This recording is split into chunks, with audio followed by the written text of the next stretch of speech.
వెన్ను మోకాలకి కావలసిన జాగ్రత్తలు ఏంటి అంటే, ఇందాక మనం అనుకున్నట్టుగానే రెగ్యులర్గా మీరు ఎంత బిజీ పర్సన్ అయినా, మీరు ఇంట్లో ఎంత ఒత్తిడితో పనిచేస్తున్నా సరే, మీకంటూ మీరు ఒక టైం తీసుకుని రోజు ఒక 40 నిమిషాలనే వ్యాయామం చేసుకుంటే మీకు మోకాళ్ళ సమస్యలు కానీ, నడుము సమస్యలు కానీ రావు.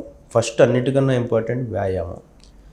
రెండోది ఆహారపు అలవాట్లు. మనం రెగ్యులర్గా కాల్షియం రిచ్గా ఉన్న ఫుడ్స్, ఆకుకూరలు కానివ్వండి, పాల ప్రోడక్ట్స్ కానివ్వండి, నువ్వులు కానివ్వండి, లేకపోతే మన ఎగ్స్ కానివ్వండి, మిల్క్ ప్రోడక్ట్స్ కానివ్వండి, లేదా నాన్ వెజ్ అలవాటు ఉన్న వాళ్ళకి నాన్ వెజిటేరియన్ కానీ, ఇవన్నీ రిచ్ సోర్స్ ఆఫ్ కాల్షియం ఉంటాయి మనకి.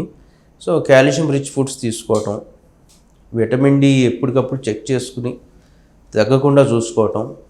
ఇప్పుడు కొన్ని లేటెస్ట్ స్టడీస్ కూడా ఏం చెప్తున్నాయంటే, ఎవరికైతే విటమిన్ డి తీవ్రంగా లోపం ఉంటుందో వాళ్ళలో ఇన్ఫెక్షన్ ఒక ఛాన్సెస్ కూడా ఎక్కువ వస్తున్నాయని చెప్పి స్టడీస్ చెప్తున్నాయి అన్నమాట. సో ఇది విటమిన్ డి అనేది మనం అనుకుంటున్నట్టుగా ఓన్లీ కాల్షియం మెటబాలిజము, కొలెస్ట్రాల్ తగ్గేటివే కాకుండా ఈవెన్ ఇమ్యూన్ లెవెల్స్ని కూడా పెంచుతుంది అన్నమాట.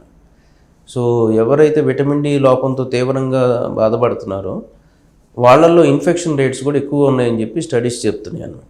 సో అందుకనే మీరు ఎప్పుడు విటమిన్ డి అనేది రెగ్యులర్గా చెక్ చేసుకోవటం, ఒకవేళ తక్కువ ఉంటే దానికి మెడికేషన్ వాడుకోవటం, plus other reasons for joint pains అంటే ఇన్ఫ్లమేటరీ కారణాలు ఏమైనా ఉన్నాయా అవన్నీ కూడా చెక్ చేయించుకుంటా ఎప్పటికప్పుడు, అట్లీస్ట్ ఇయర్లీ వన్స్ అన్న చెక్ చేసుకుంటా ఉంటే ఇలాంటివి మనం ఎర్లీగా డిటెక్ట్ చేయగలిగితే లాంగ్ టర్మ్లో మనకి ఇబ్బందులు ఎక్కువ కలగకుండా చూసుకోవచ్చు.